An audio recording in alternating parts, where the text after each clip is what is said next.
Fala, galera do meu podcast, meus seguidores, pessoas que nos acompanham. Muito obrigado por estar aqui acompanhando o nosso trabalho. Muito obrigado por estar aqui fielmente acompanhando cada postagem, acompanhando cada episódio. Nós estamos aqui, primeiramente, gratidão a Deus, que nos dá vida, nos dá saúde, nos dá a oportunidade de estarmos aqui. E, claro, segundo a cada um de vocês, que são a razão da nossa forma de ser e da nossa forma de trabalhar. E sem muitas delongas, como sempre, nós abrimos as nossas portas aqui para convidar empresários, empreendedores, gestores, pessoas que fazem a diferença, pessoas que têm bagagem, que têm vivência, pessoas que já apanharam bastante em várias situações e vêm para cá compartilhar ideias, vêm para cá falar sobre estudo de caso, sobre lições aprendidas, para que a gente possa aí cada vez mais fortalecer o nosso conhecimento, possamos melhorar a nossa forma de atuar, possamos fazer com que o nosso negócio, a nossa forma de gerir, ela seja aprimorada.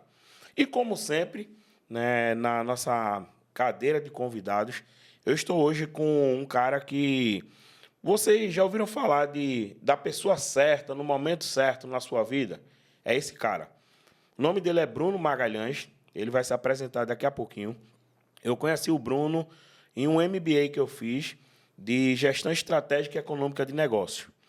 E aí o que é mais engraçado é que foi o primeiro MBA que eu fiz na minha vida que não era presencial, o meu primeiro foi 100% presencial, e esse era um MBA online ali na época da pandemia, né, Bruno? E aí, muitos gestores, muitos empresários, uma galera massa, muito top, inclusive meu abraço para todos os colegas aí que foram da nossa turma, que nos segue, que nos acompanha. E só tinha eu e Bruno de Recife. O mais engraçado era isso. E para piorar a história, ou para complicar o negócio, eu demorei muitos anos para conhecer o Bruno pessoalmente.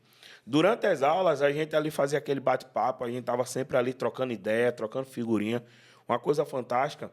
E era um cara que era um network possível, visível e presente, mas que, devido às correrias e também, querendo ou não, por falta de atenção, eu não consegui estar me conectando.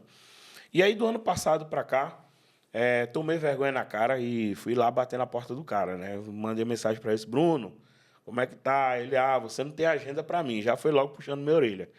Eu disse, cara, eu estou aqui em Pernambuco e queria ter o prazer, a oportunidade de conhecer o teu escritório, da gente tomar um café e bater um papo. E, a partir dali, a nossa conexão ela se afunilou. Tanto é que o ano passado eu tive o enorme prazer, a honra de ter o Bruno participando da nossa 4ª edição do CEMEG, né? O Bruno, cara, é fora da curva. Eu não vou falar muita coisa, não. Ele vai se apresentar, ele vai responder as perguntas que a galera compartilhou aí com a gente. E depois dali, daquela conversa, nós participamos do evento, traçamos aí algumas propostas de trabalho juntos. Até agora, antes da nossa gravação, estávamos conversando justamente sobre a possibilidade de outros negócios, de outras ações. E o que me chama a atenção no Bruno, assim como cada pessoa especial que Deus coloca na minha vida, é que cada um tem uma característica ímpar. E quando eu conheci esse cara, ele é advogado. O que me chamou a atenção é que ele é um advogado fora da curva. Vocês vão ver quando ele estiver falando, quando ele estiver aí trazendo a visão dele. Por que, Emerson, fora da curva? Porque ele foge totalmente daquele padrão básico que nós conhecemos do advogado do dia a dia, daquele cara da área ali do direito, né, aquela personalidade ali que todo mundo conhece mais ou menos o padrão, né, que existe.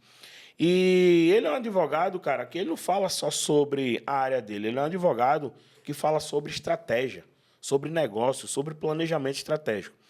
E hoje, convidar ele para estar aqui com a gente, né, vai justamente trazer alguns insights, algumas lições valiosas.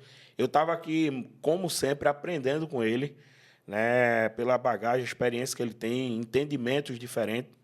E eu quero que você agora aí, Bruno, se apresente para o pessoal, fala o que é que tu faz, fala da tua formação. Mais uma vez é uma honra ter você aqui conosco. Muito obrigado. O cara tá com um bebê pequeno em casa, mas deu um jeitinho, né, de conseguir estar aqui conosco. Isso, para mim, é uma felicidade muito grande. Bruno, a oportunidade está contigo. Se apresenta aí, pessoal. Fala o que tu é, o que tu faz. Fica à vontade, cara. Cara, obrigado. Uma honra estar aqui com vocês, né? Eu fico lisonjeado quando o Emerson fala. Eu acho até que é um pouco de exagero, tá? Nada, de maneira nenhuma. Agradeço de coração, né? E é sempre bom estar com você. E foi bem interessante essa questão do MBA, né? Porque a gente se Sim, conversava, trocava mensagem. E de vez em quando eu pedia indicação de gente. Eu disse, mas estou precisando contratar alguém aqui de gestão para minha empresa, que não era nem do escritório de advocacia, era uma empresa de tecnologia. Estou precisando de um cara bom de gestão. Aí você mandava lá os currículos do pessoal, né? Fazer seleção. verdade. Mas não tinha oportunidade de sentar e conversar. Mas também sua agenda estava muito corrida, né? Era projeto em tudo que era As lugar. nossas, né? Nossas agendas são muito corridas. E aí, cara, ano passado a gente já começou a interagir, já foi muito bom. E fui convidado para o CEMEG, uma honra. Um evento muito top, muito top. Enfim, foi muito bom, foi muito boa a experiência do MBA, né? Acrescentou bastante para a experiência que a gente já tinha da vida, né? E acrescenta também para a parte da advocacia. Então, eu sou advogado, advogado de formação, mas eu sempre advoguei para empresas. E por ter esse perfil de advogar para empresas, você entra muito nesse mundo de tem que conhecer, porque a linguagem do empresário é uma linguagem diferente, não é uma linguagem técnica. E aí eu costumo dizer para todo mundo que a gente não a gente não está ali para dizer o técnico, a gente está para traduzir o técnico. E o empresário precisa da solução.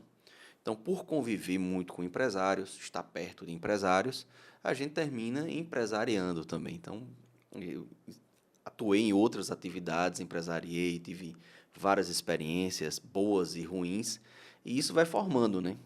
Aquilo que você tem de negativo, você tem que pegar o aprendizado, incorporar para que você não cometa um novo erro, e aquele aprendizado você leva para o seu cliente. Verdade. Porque às vezes eu tenho uma experiência negativa na minha vida, mas essa experiência negativa ela é base para que eu ensine outro empresário para que ele não passe, para que ele não sofra tanto como eu sofri, ou se ele estiver no contexto, ele saia de uma forma mais tranquila.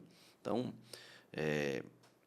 tem um acontecimento interessante na minha vida em relação a essas experiências. Quando eu quebrei a primeira vez, eu espero que tenha sido a última, né? Eu passei por um perrengue muito grande, tanto financeiro como emocional. E aí tinha um cliente meu que eu usava ele como conselheiro, né? E é um cara que o nome dele é Carlson Carvalho. O cara é top, top. O cara é top, assim. A mente dele gera ali uma vibração muito alta. E ele chegou para mim e disse, Bruno, quando você está num problema, a primeira coisa que você tem que fazer é parar de cavar. E você para de cavar, olha para cima e arruma um jeito de subir. Então você tem que parar de fazer tudo que você está fazendo. Você está correndo muito. Você tem que parar, refletir e resolver. Anos depois, está Calço num problema parecido com o meu. E aí ele chega para mim e eu rindo. Eu disse, Calço, eu vou lhe dizer um conselho que você me deu. Eu disse, quando você está no problema, ele começou a rir. Você está no problema, você tem que parar de cavar. Eu digo, agora é você que está no olho do furacão, não eu. E o seu problema, apesar de ser bem maior do que o meu, mas tem solução. Porque o potencial de expansão, ele pode ser para cima ou para baixo. Se você criou um débito ou você participou de um contexto que teve um débito dessa magnitude, é porque você pode fazer o inverso. Sim. E eu confio na sua capacidade. O que eu puder ajudar você, eu vou lhe ajudar. Então, no momento ele me ajudou, a vida continuou rodando, eu saí do meu contexto, né? E ele foi um mentor muito importante para mim nessa época. Ele passou por isso, porque ele é investidor, né? E como investidor, o CPF dele está lá. Então, ele como investidor, ele passou por um problema que nem foi ele que criou, mas ele já deu a fidúcia. Ele vai ter que cumprir agora. Ele está conseguindo reverter o contexto dele, eu sei que ele vai sair. E a gente vem advogando para ele já há mais de 15 anos e sabe que esse contexto ele vai ser resolvido, né? Mas é o aprendizado. Então, serve muito na advocacia o aprendizado como empresário, né? E o aprendizado como empresário serve muito na advocacia. Então, eu termino usando esses dois para ir conduzindo a minha atividade profissional. Que top, cara, que top. Uma coisa interessante que você falou, e é uma situação que às vezes eu falo em sala de aula e que infelizmente acaba sendo ignorado, é que muitas vezes você tem oportunidades que estão ali ao teu lado e que você não consegue enxergar, né? E uma dessas oportunidades que eu trago como exemplo foi você. No primeiro MBA que eu fiz, na instituição que nós estudamos, eu tive o prazer de estudar com um cara, o Ximenes, e ele me levou para trabalhar com ele na época, né? Ele era o coordenador de um contrato de uma grande obra que acontecia aqui em Pernambuco, E ele ficava ali sempre me convidando, só que eu estava em um outro projeto em Suape. E na época, quando finalizou o projeto Suape, meio que ele estava aguardando a minha vaga, me esperando. E ele disse, cara, eu quero você no meu time. Então, aí vem o segundo MBA, vem o Bruno da vida, né? E a gente consegue... tivemos o CEMEG, como já citei, mas também já tem uma outra ideia, um outro projeto que está aí andando, né? Está um pouco ainda em passos lentos, mas que foi uma ideia, principalmente sua, né? Um insight que você deu, e a gente está conseguindo criar corpo para esse projeto. Se Deus quiser, esse ano sai, né? E vai dar certo, eu tenho muita fé em Deus. E fora outras possibilidades. Como é o nome do projeto? O projeto é o Acane, Tem que falar esse nome. Academia de Negócios. Exatamente. Ele vai ser focado em um ecossistema empresarial, de formação e lapidação empresarial. Você estava no olho do furacão e você não percebeu É isso aí. o diamante que você estava na mão. Quando eu cheguei no CEMEG e eu olhei o CEMEG, eu vi o potencial do negócio. Esse cara colocou lá muita gente dentro do auditório e coloca muita gente dentro do auditório. Eu disse, Emerson, as pessoas elas vêm para cá por sua causa. Elas vêm para cá porque elas têm sede de ouvir você, elas querem aprender contigo. E aí você ainda coloca outras pessoas que trazem outros conteúdos igualmente importantes. Você não pode fazer isso só uma vez por ano. Isso aqui você tem que manter, né? Verdade. E você tem uma habilidade de passar, você tem uma habilidade de contrato pessoal. Deus lhe deu, faz uso, né? Sim. Pulveriza isso, frutifica esse negócio. Aí foi quando eu disse a ele, eu disse, cara, você não está enxergando isso aqui, que isso aqui, ó, tem esse outro lado. Aí ele parou, olhou assim, e disse, rapaz, é mesmo. Aí ele disse, eu vou fazer um planejamento. Eu pensei que tu ia me entregar com uns 30, 60 dias. Quando foi com 2 dias, tu já estava mandando o projeto pronto. Eu disse, rapaz, o cara é diferenciado demais. E aí, tocar esse projeto, né? Colocar para frente. Sim. E ainda dentro dessa questão do network, que é excelente, daqui a pouco a gente entra nas perguntas, tá, gente? Mas isso aí já serve de insight para vocês.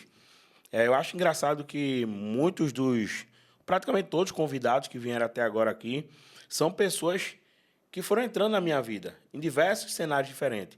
Eu tive a Lorena, né, que esteve aqui compartilhando conosco, uma pessoa fantástica, uma profissional fora da curva, especialista na área de gestão de pessoas, foi minha colega de faculdade. Fizemos graduação juntos há mais de 15 anos atrás, né? 15 anos atrás. Veio a Camila Trigueiros, cara, foi minha aluna, bicho. A menina foi minha aluna de administração, a menina, né, eu tive o prazer de contribuir como mentor dela na parte de oratória, e hoje a menina dá palestras em eventos focados em empreendedorismo feminino. A menina virou a chave, mais uma vez, ela já era uma empresária ali diferenciada e ela tem crescido cada vez mais. Então, o que é isso? É o network. Tem o Lucas, né, o professor Lucas, um abraço, Luquinhas, que dá aula ali comigo na sala. Cara, eu e o Lucas, o Lucas participou do ano passado também do CEMEG, e esse ano nós temos um projeto que vai ser lançado nos próximos meses, né? Que para ele já não é novidade, mas para mim vai ser uma novidade, que é o lançamento de um livro, né? Focado em gestão. Então, assim, o network, cara, a parceria, você parar para ouvir as pessoas, dar atenção às pessoas é muito importante. Infelizmente, quando eu falo isso e quando eu cito a expressão infelizmente, é que na geração atual isso não está sendo entendido como uma ferramenta poderosa. Não está sendo visto. E aí vem um detalhe. A Forbes tem apontado muito isso, a Exame tem trazido muitas matérias sobre isso. Eu tenho citado muitos desde o ano passado em sala de aula, que é o quê? Nós estamos dentro de uma guerra geracional dentro das organizações. As 3 principais gerações que estão gerando esse conflito, geração X, Y e Z, e, infelizmente, a geração Z aqui está causando um déficit dentro do mercado. Não quero entrar aqui em discussão se está certo ou errado, mas a grande sacada é o seguinte, é que uma das ferramentas mais poderosas, que é o network, está sendo deixada de lado por essa geração aqui. Está chegando agora, geração Z. E aí, o que é que acontece? Vai chegar um momento, na verdade, nós já estamos vivendo esse momento, e o problema é que ele vai se alargar e vai se aprofundar. Você estava falando aí, né, da questão da profundidade, isso aí vai ser um buraco que vai afundar cada vez mais. Por quê? Está começando a faltar profissional. E quando a gente fala faltar profissional, não é técnica, é habilidade comportamental, é a visão de várias outras necessidades que não estão sendo levadas em consideração. Então, valorize o network, valorize as pessoas que têm valor a agregar. para com, me perdoem a sinceridade da expressão, com aquela idiotice, com aquela babaquice de achar que tu sabe tudo. Porque nem eu que estudei a vida toda, o Bruno, que é outro grande profissional que estuda sempre, a gente não sabe tudo e nunca vamos saber. Então, abre a tua mente, procura se aproximar de pessoas que vão agregar na tua vida, procura se aproximar de pessoas que vão compartilhar experiências, porque é assim que a gente cresce. Hoje, primeiramente, Deus, eu cheguei aqui por causa de pessoas como você. Tive vários mentores e tenho. Pessoas que vêm dar uma orientação, dar um conselho, dar uma sugestão, dar um puxão de orelha. Eu digo, opa, peraí. Quem sou eu na fila do pão para discordar de fulana? Quem sou eu na fila do pão para discordar de Beltrano? A pessoa tem bagagem, a pessoa tem experiência. Ele já apanhou naquilo, ela sabe a dor daquilo ali. Então, eu tenho que dar 2, 3 passos para trás, se necessário 10, para ouvir, sentar e aprender. Então, fica aí a primeira dica da manhã aí para vocês. E aí, para a gente entrar já nas perguntas, a primeira pergunta aqui, Bruno, é o seguinte. Você é advogado e empresário. Como tem sido conciliar esse cenário de advogado e empresário? Empresário e advogado, e abre parênteses, ainda pai de família. Pode falar palavrão?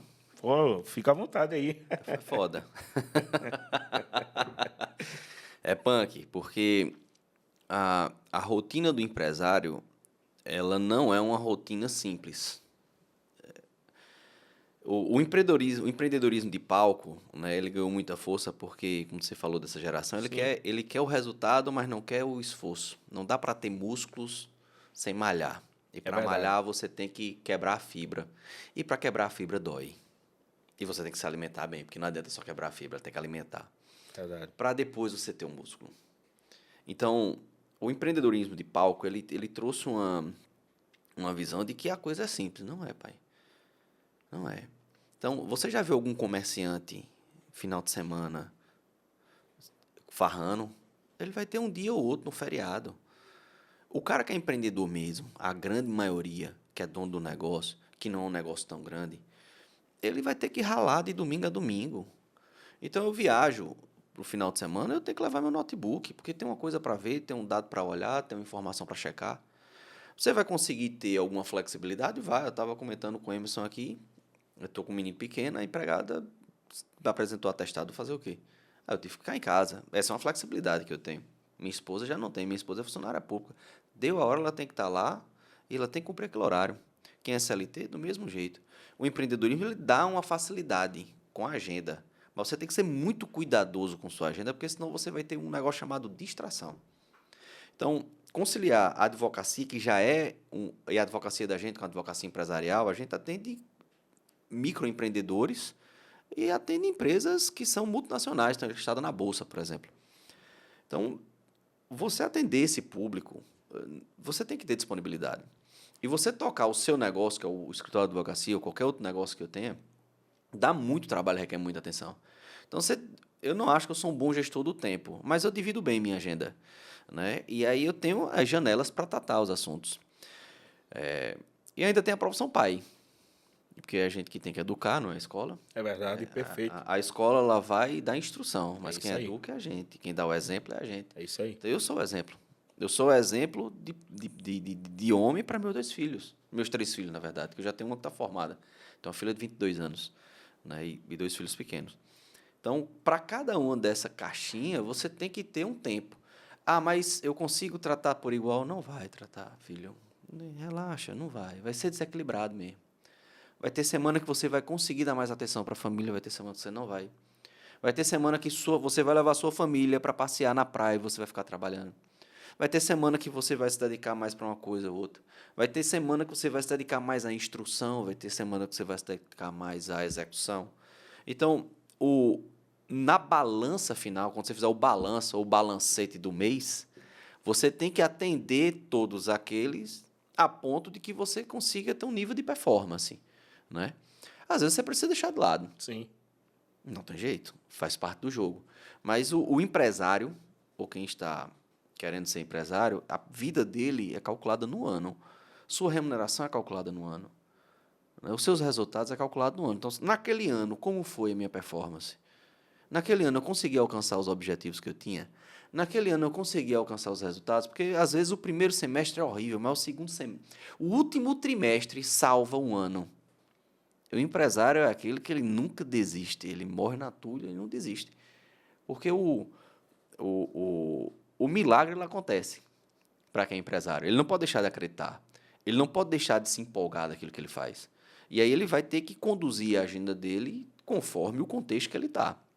Não existe ano igual. Se sua experiência é 20 anos repetitivo, você não tem experiência, você só teve um ano. Agora, se a cada ano você está progredindo, você está conseguindo evoluir, aí beleza, você está conseguindo ter sucesso na sua atividade. Não é fácil conciliar essas agendas. É tanto que, para empresariar e para advogar, eu tento atuar de forma direcionada. Então, eu só entro agora, já entrei de forma diferente, tá? Já foi no passado, foi diferente. Eu queria fazer todo tipo de negócio. Aí, hoje, eu já penso de forma mais direcionada. Eu só vou entrar se o negócio tiver fit com aquilo que eu já sei. Então, eu faço parte de uma empresa de tecnologia.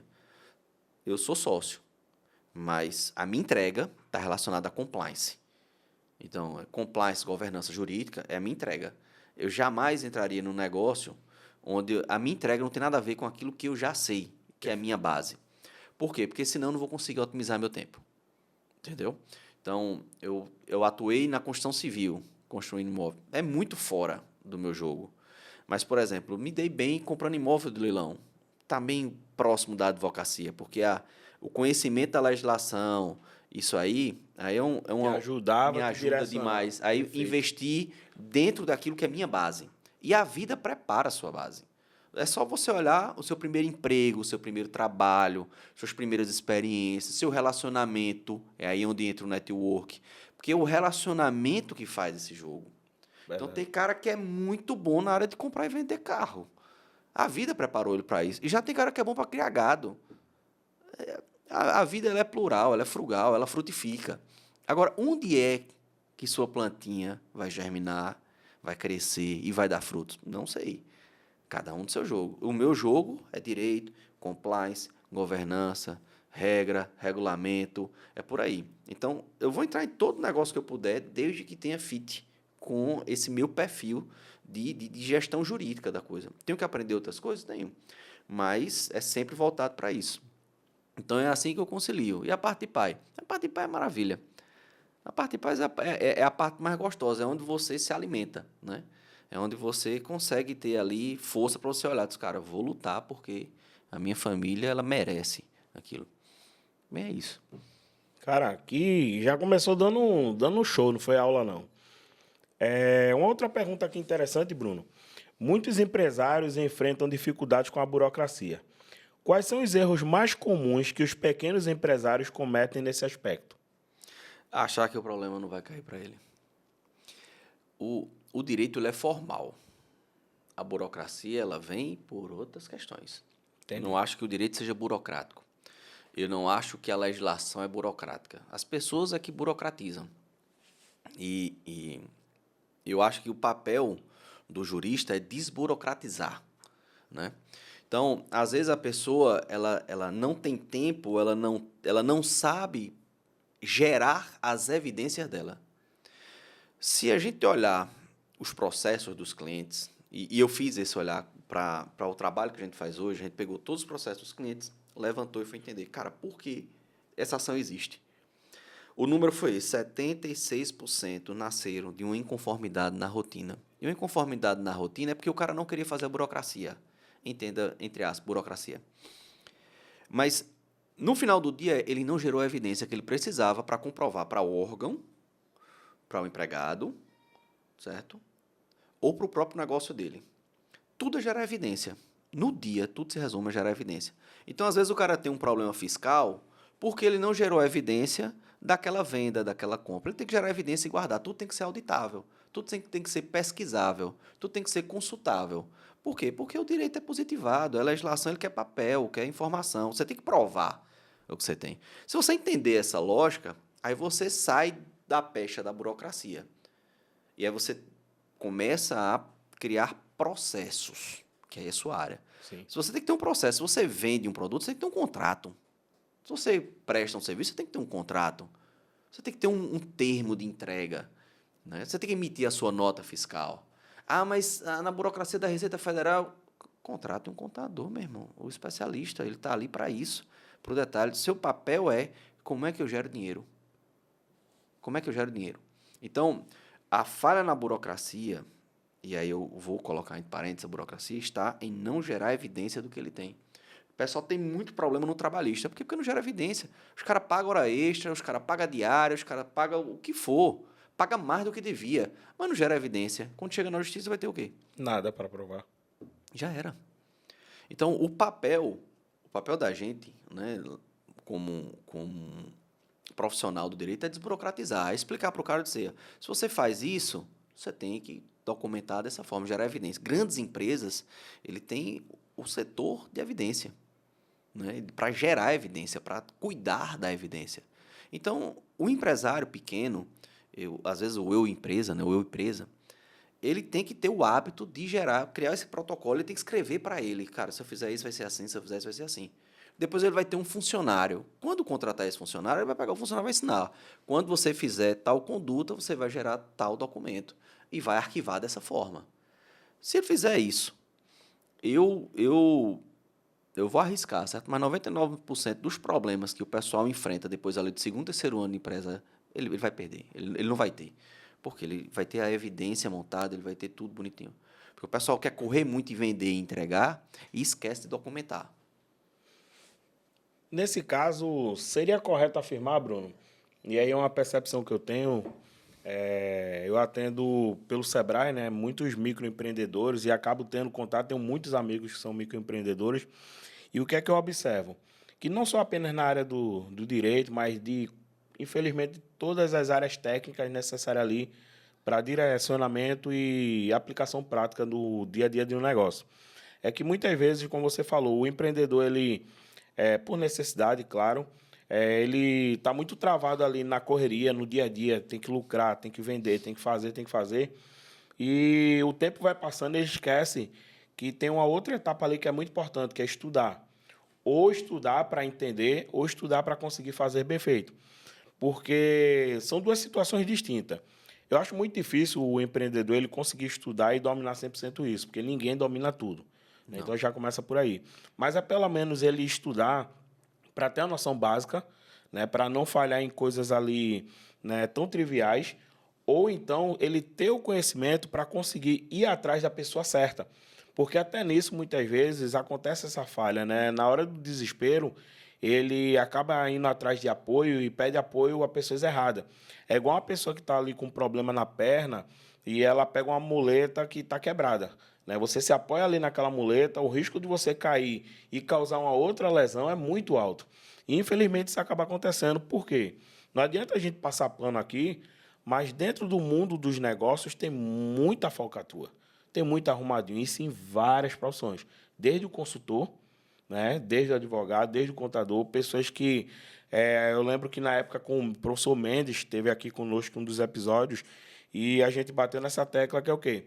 Pessoas que têm a formação, têm até o conhecimento, mas não têm clareza em desburocratizar, como você falou, ou em ser leal naquela informação que ele precisa passar. E aí acaba deixando o empreendedor mais confuso, acaba deixando o empreendedor mais perdido e acaba agravando um problema que às vezes não era tão alto, mas se torna uma bola de neve enorme por falha de direcionamento. Né? Então, fica a dica aí para vocês, né, acompanhando aí essas diretrizes que o Bruno está trazendo, porque, cara, eu acho fantástico quando você fala, ó, o advogado, o cara que atua ali principalmente como orientador, né, das empresas, um assessor e tal, ele tem que ajudar a desburocratizar. Né? Ele não pode deixar o cliente dele, não pode deixar o empreendedor confuso, ele não pode deixar ele ali perdido. E eu sempre costumo dizer o seguinte, se o meu cliente, por exemplo, ele continua perdido de duas uma, ou ele não está entendendo 100% do negócio, ou eu estou falhando na forma de explicar. É um ou outro. Né? Bruno, eu acho que está até amarrado dentro disso que você acabou de dar, que nós acabamos de conversar. O que todo empreendedor deveria saber sobre segurança jurídica antes de abrir um negócio? Cara, a minha experiência com empresários é que o empresário ele sabe direito, legislação, tanto quanto um advogado. Às vezes a gente conversa de igual para igual. Só que o conhecimento jurídico dele é voltado para o negócio dele.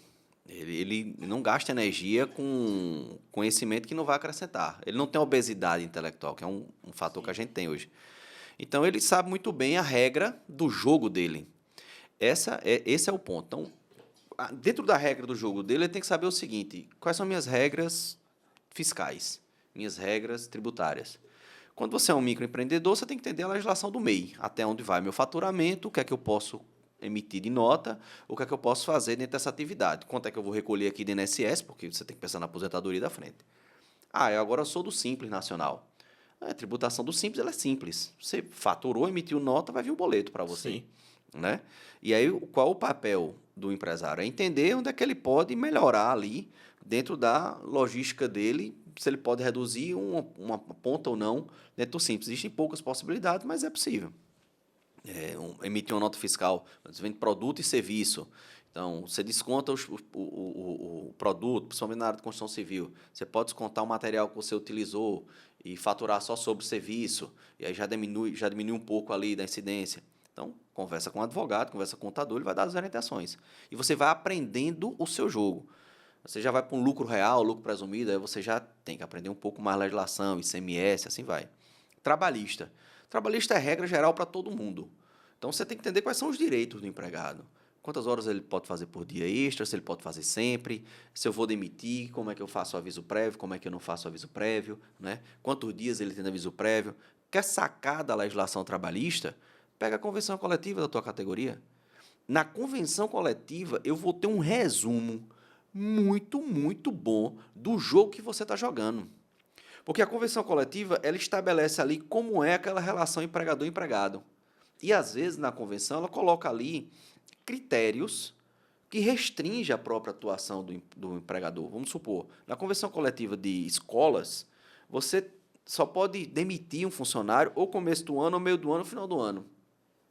Porque é quando você está de recesso. Mês de março e abril você não pode demitir ninguém, então você teria que indenizar. Olha o custo que vai.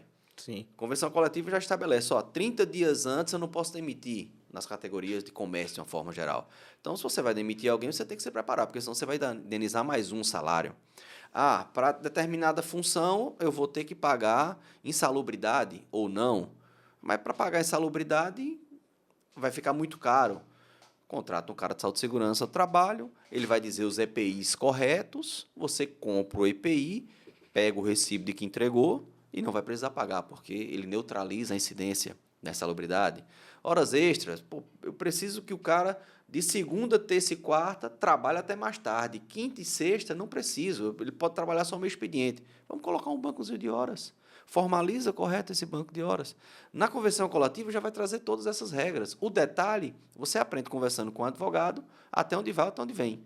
Então, o empresário ele tem que saber as regras do jogo que ele joga. Né? Já tem uma música, né? Eu esqueci agora o cantor, aí você me perdoa, é um forró antigo. O jogador conhece o jogo pela regra. Né? Então, se você joga na atividade empresária, você tem que saber a regra que você joga. E não é difícil, entendeu? De você aprender, de você entender. Então, você tem que estar lá preocupado, principalmente com a parte fiscal, a parte trabalhista, Código de Defesa do Consumidor, se você presta serviço para alguém, né? E Código Civil, a parte de contratos. Cara, você tem que ter um contrato bem elaborado. Não vai para o Google e pega qualquer contrato, não. Né? Chama um advogado, paga ali a hora do advogado. Esse cara, eu quero fazer um contrato que me proteja. Eu presto o serviço assim, os problemas quando acontecem desse jeito. E como é que eu faço para deixar a coisa clara?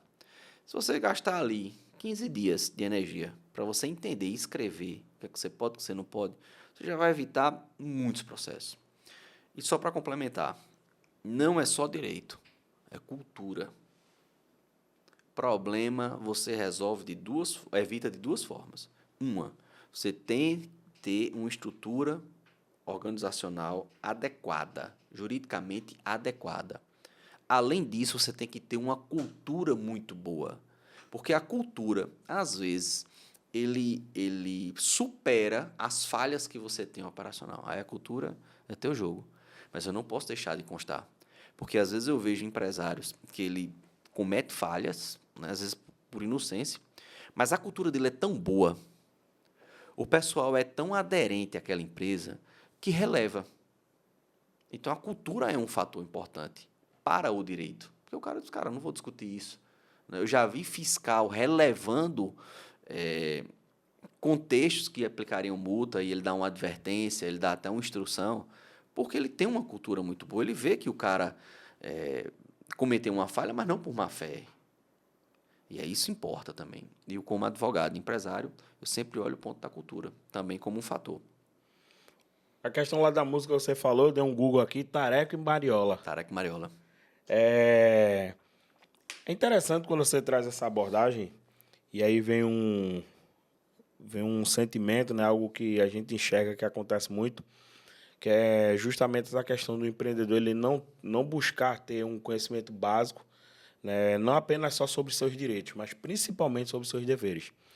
E hoje, isso é um costume que virou um vício social, em que as pessoas elas fazem muito barulho pelos direitos delas, mas elas se tornam mudas em relação aos seus deveres, Excelente. suas obrigações, suas responsabilidades. E isso tem se tornado um problema tão grande, porque imagina que eu vou trazer um pouco aqui do conhecimento, né, lá da minha formação técnica, eletromecânica. Você tem ali um conjunto de rodas dentadas, comumente chamado de engrenagem. A engrenagem é o conjunto, né? Ali o indivíduo é a roda dentada. Se tu pega uma roda dentada daquela e ela quebra o dentezinho, o que é que vai acontecer? Ela vai acabar sobrecarregando todo o conjunto. Então, a tendência de haver uma falha ali, um colapso naquele sistema de funcionamento vai ser muito alto, vai ser muito grande. E é isso hoje que está acontecendo na sociedade, é isso que é hoje que acontece dentro das empresas. As pessoas elas estão perdendo aquele dentezinho da roda dentada delas, ou seja, a partir do momento que eu começo a exigir só aquilo que é do meu direito e paro de entender o que é responsabilidade minha, o que é minha obrigação fazer, e só quero cobrar, mas não quero fazer, eu começo ali a quebrar todo o sistema. E não quebrar o sistema de uma forma positiva, de uma forma negativa. Isso, eu posso trazer diversos exemplos aqui, a gente pode passar horas eu trazendo diversas situações. Vou trazer duas. Uma do nosso contexto empresarial e outra de sala de aula, que é um campo que eu tenho vivência aí há mais de 15 anos. O que acontece? Tu pega um aluno hoje dentro da sala de aula, o aluno quer exigir muita coisa do professor, que não deixa de ser ali algo que ele tem o direito de exigir, mas ele deixa de cumprir o que é o dever dele. Então, por exemplo, o aluno exige que o professor esteja na sala de aula, mas o aluno não cumpre o dever de prestar atenção na aula. O aluno exige do professor o direito de ter uma aula bem dada, mas o aluno não cumpre com seu dever de revisar assunto, de estudar. O aluno exige do professor frequência e pontualidade, mas o aluno vai quando quer. Ele não cumpre com o seu papel, seu dever de estar frequente na aula. E aí vem diversas situações. Área empresarial, mesma coisa. O empreendedor, muitas vezes, e aí você trouxe uma questão que é muito bacana, que é o ponto de agir de má fé, né, ou por inocência, né, não ter ali o conhecimento, não ter a clareza da informação. E aí vem o empreendedor, ele exige muito que o colaborador chegue na hora, ele exige que o colaborador faça as suas entregas, ele exige do colaborador produtividade, proatividade, mas ele não paga salário em dia. Quando acontece de atrasar, que isso é uma coisa, infelizmente, que pode surgir. Não é tão anormal, né? A gente não pode considerar comum, mas pode acontecer uma situação ou outra. Mas ele não tem a hombridade de dar uma justificativa aos colaboradores. Nós vemos muito isso. Situações em que o empreendedor, ele quer, eu já vi muito isso, Bruno, em pequenas empresas. Ele quer que o colaborador tenha uma mente inovadora, faça a coisa acontecer, mas ele não para enxergar, poxa, minha colaboradora está entrando aqui de meio-dia, está saindo às vezes 11 horas da noite, todo santo dia, às vezes domingo a domingo. O que é que eu posso fazer aqui para amenizar a pressão para ela? O cara não para pensar que aquela pessoa também tem uma vida, tem uma família, tem necessidade. Entende? Então, infelizmente, é uma linha muito tênue e ela está sendo muito ultrapassada. Né? Repito, eu tenho direitos, mas eu também tenho obrigações, deveres e responsabilidade. Isso está faltando em muitos aspectos sociais, desde o ambiente familiar, desde o ambiente escolar, que é o que nós estamos aqui, e principalmente no ambiente empresarial. Eu lembro quando eu citei aqui um episódio anterior, eu falo muito de sala de aula. São 3 cenários, na verdade, são 2 cenários que antecedem o cenário do corporativo, né, da empresa. O familiar e o social. Se a base familiar, e eu vou pegar aqui uma coisa que você foi fantástico lá no início. O papel de educar é do pai e da mãe, ou do cuidador, do avô, da avó, é de quem cria. Ele é que tem o dever de educar. Aí tu não educa bem. Aí o que, é que acontece? Aquela sementinha vira uma plantinha e vem para onde? Para a sociedade. E se torna uma erva daninha. Aí ela vai para onde? Para dentro da empresa. Causar dor de cabeça onde? Dentro das instituições. É isso que está acontecendo. Então, assim, é uma série de problemas que envolve psicologia, envolve cultura organizacional, envolve uma série de BOs. Mas, para a gente não fugir aqui da nossa linha, outra pergunta que o pessoal trouxe, caramba, essa aqui é top. Essa daqui eu quero sentar, aprender e anotar. Quais são as maiores armadilhas legais que podem levar um empresário a ter problema jurídico? Cara, são várias, certo? Sim. Mas eu já pincelei aqui em alguns pontos e vou tratar pelos principais, certo? Eu vou começar com o Código de Defesa do Consumidor, CDC. Qual é a principal armadilha? É você, dentro do seu negócio, achar que o seu produto é único. E não é. Seu produto ele é um produto dentro de um contexto de vários outros produtos. E como um contexto entre vários outros produtos, você está dentro de um rol de regras que você precisa seguir. Então, a forma como você apresenta, a clareza com que você discrimina seu produto, né? A explicação sobre até onde vai a validade ou o nível de entrega que você está tendo.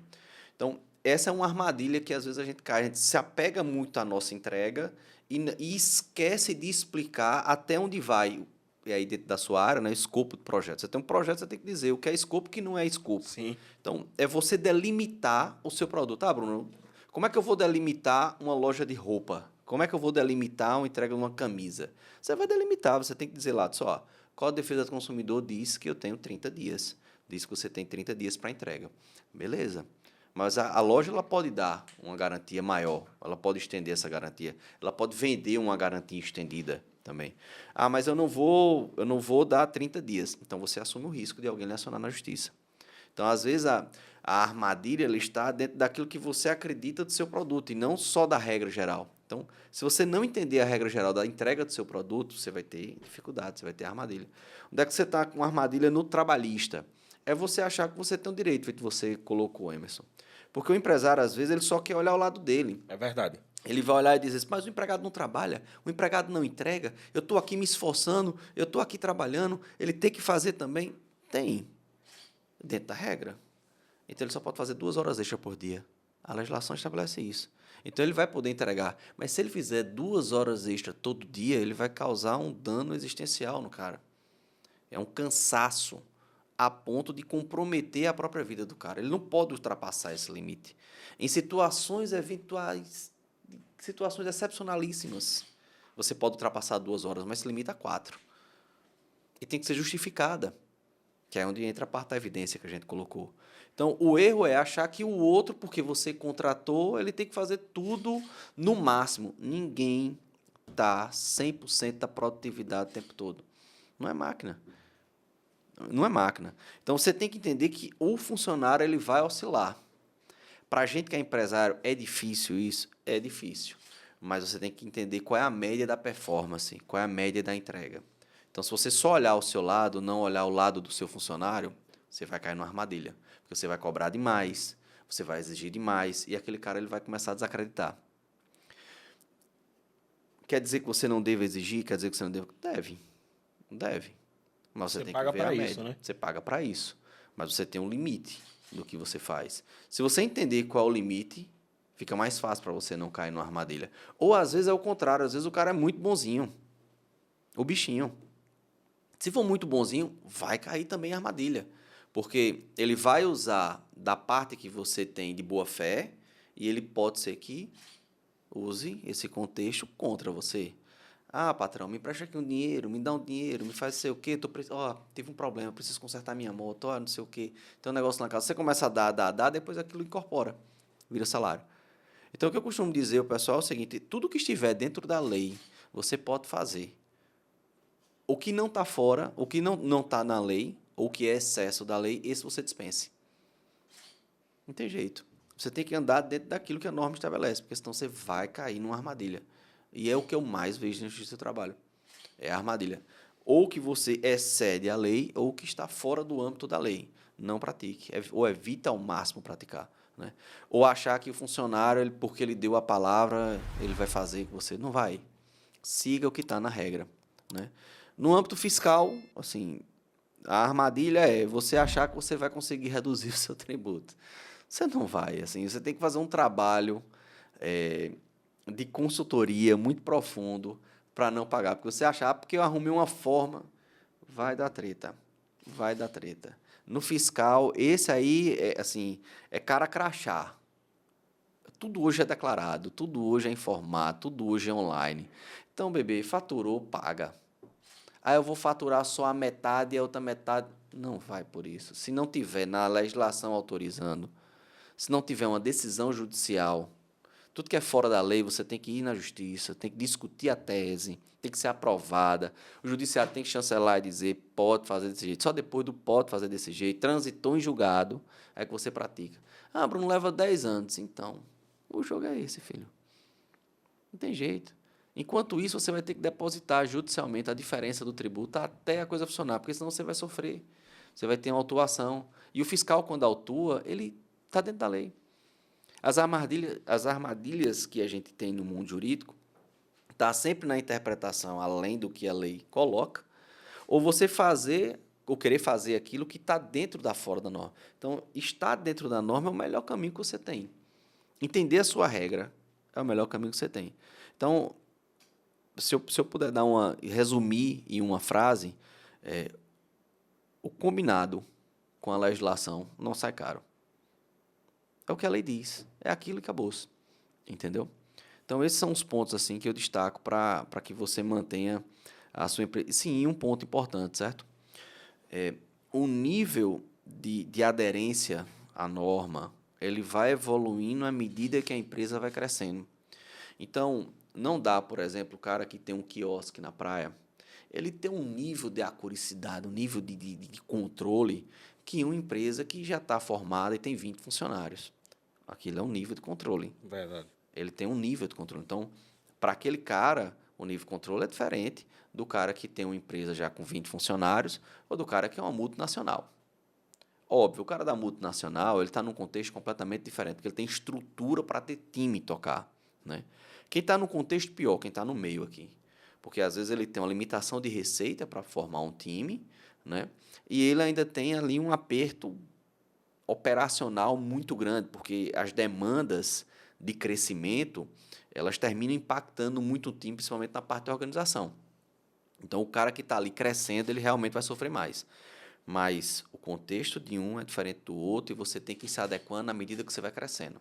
O empresário ele tem que entender que ele jamais ele vai ter ali uma atitude protocolar. Vai ser sempre assim. Cresceu, filho, muda a rotina jurídica, muda a forma de controle, mudam as declarações, cresceu mais um pouco, muda de novo, agora eu reduzi, vai mudar de novo, e nem sempre era aquela regra anterior, né? Porque você já vem no contexto maior, você tem obrigações que foram vinculadas àquele período que você era maior. Então, o empresário ele tem que ter essa habilidade de adaptação. Por isso que é muito importante você ter um bom contador, você ter boa assessoria jurídica e você ter um bom trabalho de gestão dentro do negócio, para você não cair nessas armadilhas. Perfeito. É uma coisa interessante, dentre muitas que você falou, é esse trecho final. Você ter um bom contador, uma boa assessoria jurídica e ter um bom controle de gestão.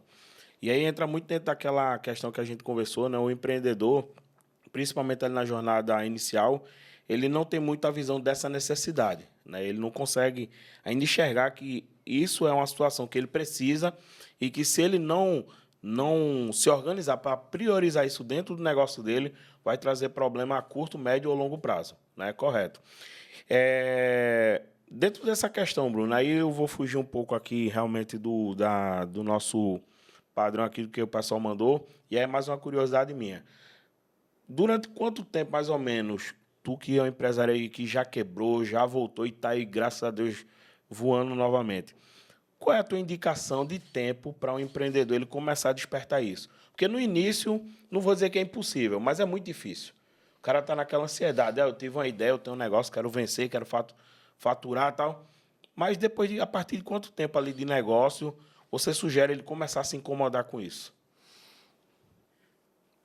Cara, eu acho o seguinte, nos primeiros 6 meses, a preocupação dele é vender, certo? Na verdade, a preocupação do empreendedor é vender sempre, né? Porque não existe negócio sem Sim, venda. com certeza. Mas nos primeiros 6 meses, não gaste energia com processos. Cara, vende e entrega, porque você tem que entregar. Principalmente um prestador de serviço, ele tem que fazer a entrega. Ele tem que entregar, ele tem que gerar caixa. Sim, A preocupação do cara nesse primeiro momento é caixa. Os 6 primeiros meses, 8 primeiros meses, ele tem que fazer caixa. Então, qual é a única preocupação que ele tem que ter? O contrato dele, porque senão ele vai ficar sem receber. sim, Ele tem que entender que o cliente dele só é interessante enquanto o cliente achar que ele é interessante. é verdade. Porque vai chegar um momento que o cliente, se ele não for um cara de boa fé, ele vai usar o próprio contexto para excluir ele e não pagar. Eu sou advogado e eu já tive problema no meu contrato e o cara não querer pagar, sabe? E eu já prestei serviço sem contrato assinado, sabe? Então, eu já passei por esse problema, mesmo sendo advogado, porque a gente quer atender o cliente, quer prestar um bom Agilizar, serviço, quer agilizar, vai dar treta. Então, com o teu contrato, um prestador de serviço, é o contrato, não tem jeito. É um contrato bem estruturado. E o resto, Bruno? O resto você organiza depois. Vai meter ficha, vende e faz um caixa. Caixa é rei dentro do negócio. Caixa é rei. Segundo ponto, eu não sou serviço, eu sou comércio. Entende a regra do Código de Defesa do Consumidor, principalmente o artigo 18, que fala lá da garantia, né, o tempo que tem que entregar. Mas entendeu o artigo 18, entendeu ali os princípios gerais que está no comecinho do Código de Defesa do Consumidor, que é o princípio da publicidade, você da transparência, né? Esses princípios, eles fundamentam o jogo para quem vende. Entendeu aquilo? Pronto, você já está pronto para tocar o barco. Depois de 6 meses, 8 meses, ter os processos internos. Tu tem que ter POP, que é procedimento operacional padrão. Escreve aquilo que tu faz. Se eu presto um serviço, como é que eu faço? Eu vou no cliente assim, faço assado, escreve. Por quê? Porque vai ter uma pessoa que vai executar aquelas atividades, que é teu funcionário. Porque daqui a pouco tu já vai precisar contratar um estagiário, contratar alguém. Se tu não escreve, a tua entrega é diferente daquilo que você planejou e vai dar treta. E aí começa a ter problema com o teu funcionário ou com o teu cliente. Só a partir daí é que você começa a criar burocracia. Aí, para cada pessoa vai depender. Tem empresa que ela consegue ter um equilíbrio com 3, 4 meses, tem empresa que vai levar um ano. Mas depois que ela equilibrou caixa, depois que pronto, estou conseguindo pagar, aí não descansa. Cria os POPs, porque o POP é que vai gerar evidência e você vai ter a documentação. Ah, Bruno, agora eu vou começar a contratar gente. Senta com o teu contador e pergunta a regra. Pede a convenção coletiva, pergunta a regra, e aí você vai começar a seguir. No começo, Emerson, é gerar caixa. Depois é que você vai, na medida que começa a contratar gente, aí tu se preocupa com o trabalhista. Ah, o volume de cliente está muito grande, mas só eu presto. Então, é teu contrato, documentar esse contrato e Código de Defesa do Consumidor.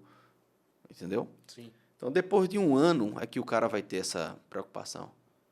Perfeito. Porque ele tem que estar pulsando para que o negócio cresça. Porque senão vai ser aquele negócio pequeno a vida toda. Sim. Morno. E o morno não cresce. Então, ele tem que estar pulsando. E, na medida que ele vai crescendo, é que ele vai para as outras áreas.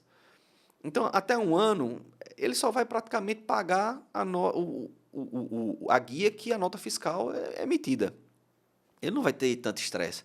Eu acho que os 3, 4 primeiros anos da empresa, se ela for do simples, ele não vai ter estresse. Ah, Bruno, montei um mercadinho. Aí, mercadinho é outro jogo. Você já tem que começar no lucro real.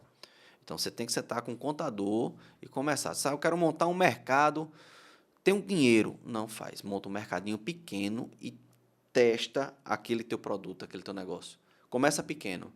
Passa um ano ali levando na cabeça, porque a pancada vai ser pequena. Você vai levar pancada, tá? Eu vou empresariar, você vai ter funcionário roubando, você vai ter cliente roubando, você vai ter sócio roubando, você vai ter o físico roubando.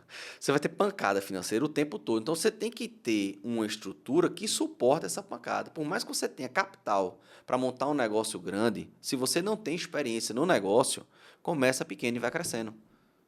Porque o tempo da cautela, e essa foi uma coisa que eu aprendi na porrada, certo?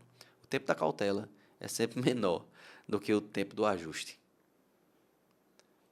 Perfeito. Então, Que aula, que às aula. vezes você quer correr muito, e eu falo isso por mim, né? Que eu passei muito por isso. Às vezes a gente quer correr muito, contratar gente, pá, não sei o quê. E às vezes você passa 6 meses fazendo isso, dá uma treta, você vai passar 2 anos para consertar aqueles 6 meses da sua correria. Então, vai devagar no passo, que é melhor, porque aí você não cai nessas armadilhas. Perfeito, E o perfeito. timing é mais ou menos esse aí, pro cara se preocupar. Mais ou menos 1 ano.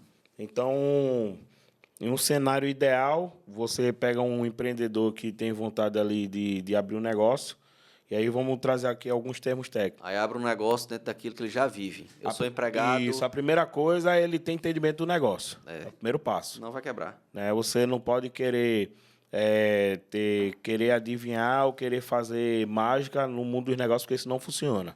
Né? Só funciona quando você é o mágico e tu já tem uma plateia que paga por aquilo. Se tu nunca foi empregado em nada, nem inventa de empreender. Perfeito. Vai primeiro aprender com os outros. Aprende com o erro dos outros, que é mais barato. Ah, eu comecei a trabalhar no supermercado. O melhor caminho é montar um mercadinho, um comércio. Ah, eu comecei numa empresa de consultoria. Não bota comércio, filho. Tu vai quebrar. Bota alguma atividade na área de consultoria. Começa a prestar serviços em paralelo, né? Final de semana ali, presta um serviço para um colega, presta um serviço para outro. Vai dentro da linha que tu já vai tendo experiência, que a vida vai te direcionando. Perfeito. Foi diferente? Vai ter treta. Não tem jeito. É Porque verdade. você não tem vivência na coisa. É verdade. É Não verdade. tem vivência. Então, a vida vai te desenhar ali. Por isso que tem mercado plural. Porque cada um vai para um caminho e vai aprendendo. E tem nego que ganha muito bem em áreas diversas. Ah, o que está dando dinheiro agora é direito tributário. Mas o cara que é do trabalhista tá podre de rico. E às vezes o cara é do trabalhista, então vou para o tributário. Não dá certo. Mesma coisa, o cara que é do comércio para serviço, que é do serviço para comércio. Vai da linha que tu tem. Entendeu? Então, Começa com o que tem e depois melhora. e depois melhora. E aí, pega o teu conhecimento, abre o negócio. A primeira estrutura, eu estou muito nessa linha, eu concordo muito com essa experiência, essa visão que você traz, de você ter uma base financeira, porque tem uma coisa que eu falo muito em palestras pelo Sebrae, que é o seguinte: como é que geralmente funciona o negócio? Você abre um negócio, principalmente se ele for uma novidade, tu vai ter um pico. Vai entrar muito dinheiro ali naquela fase, e se o camarada ele não tiver os pés no chão, ele se abestalha. E aí ele acha que já está rico, que o negócio já é case de sucesso, que já está na lua. Só que aí vem o outro passo, que é o quê? A fase da estabilidade e declínio. Se no pico o camarada ele não tem justamente esse fluxo de caixa, ele não cria o fluxo de caixa, ele não começa a olhar para a empresa de forma estratégica, não começa a se organizar para a possível fase do declínio, aí quando chegar esse momento de estabilidade e declínio, ele quebra. Na pandemia, infelizmente, teve muita empresa que quebrou, principalmente empresas pequenas. Sabe qual foi o maior motivo? Não tinha fluxo de caixa. Foi o principal motivo. Porque o que acontece? Tu tem um negócio que está ali gerando alta, está entrando muito, está saindo muito. Está pagando as contas, está fechando pelo menos 0 a 0, tu não se incomoda. Está tudo pago, está entrando dinheiro no bolso, todo mundo está com salário em dias, todo mundo feliz, imposto, tudo certo, beleza. Mas a partir do momento que tu começa a fechar a tua torneirinha aqui da entrada, que é o que aconteceu na pandemia, a torneira da entrada de muitos negócios fechou. E aí, tu não tinha uma reserva, tu não tinha uma organização. O que acontece? Tuas saídas ali, na grande maioria das vezes, continuaram grandes. Porque tu não mexe em salário, tu não mexe em imposto.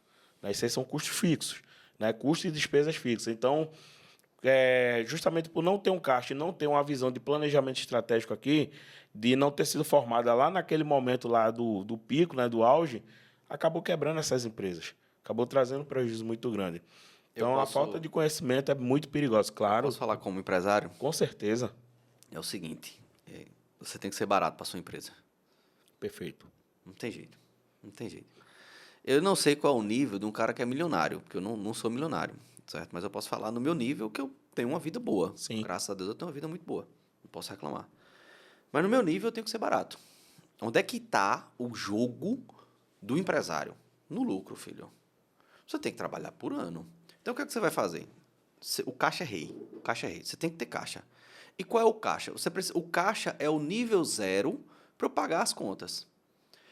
O caixa para Emerson pode ser 5 mil. O caixa para você pode ser 100 mil. E o que é o nível zero? Quanto é que eu tenho de dinheiro para pagar todas as contas do mês?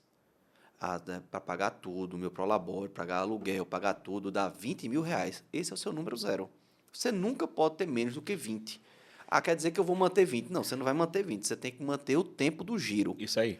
Aí, vamos lá para o tempo do giro. Eu compro um produto para pagar com 28 dias. Quanto tempo esse produto é vendido?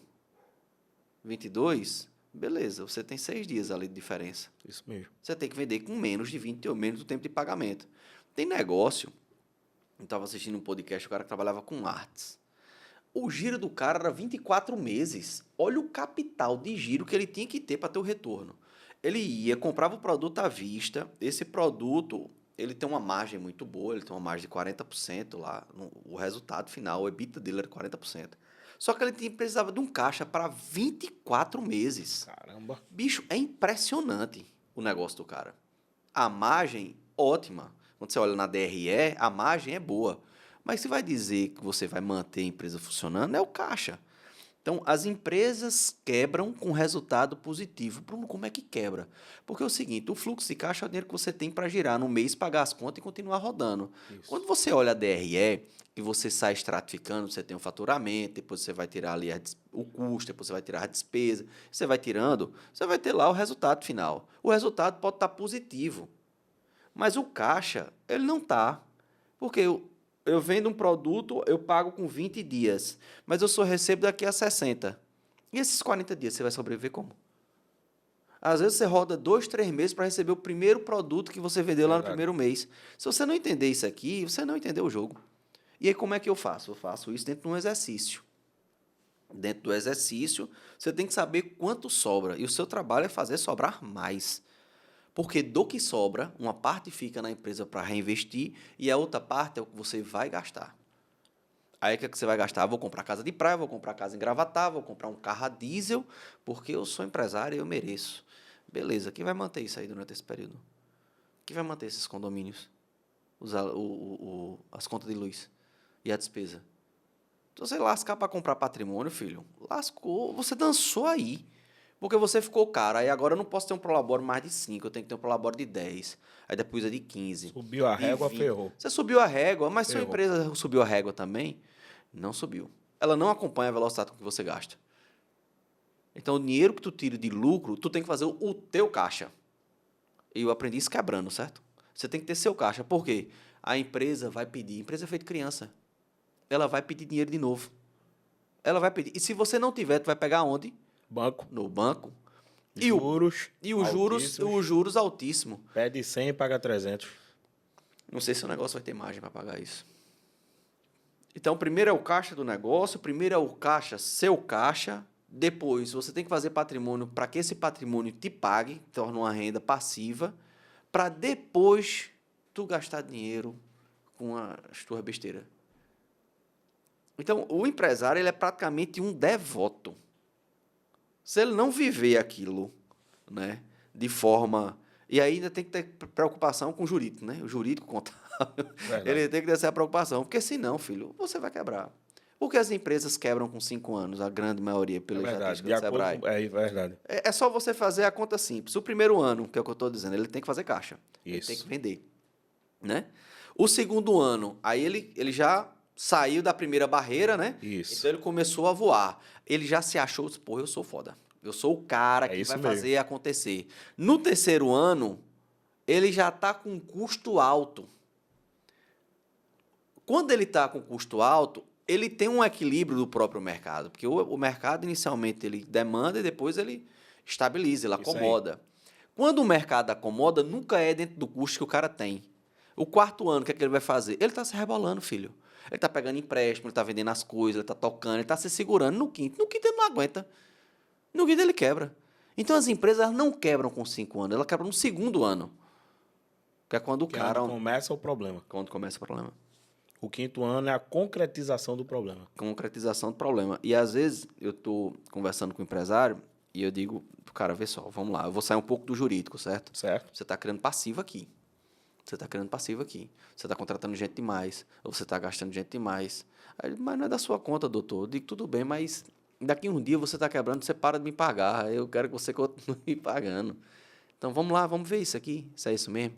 Cuidado se você está... Ah, mas aqui eu me apertei, eu vou parar de pagar o FGTS do cara, eu vou fazer o seguinte, eu vou diminuir a quantidade do time, vou botar o cara para acumular função.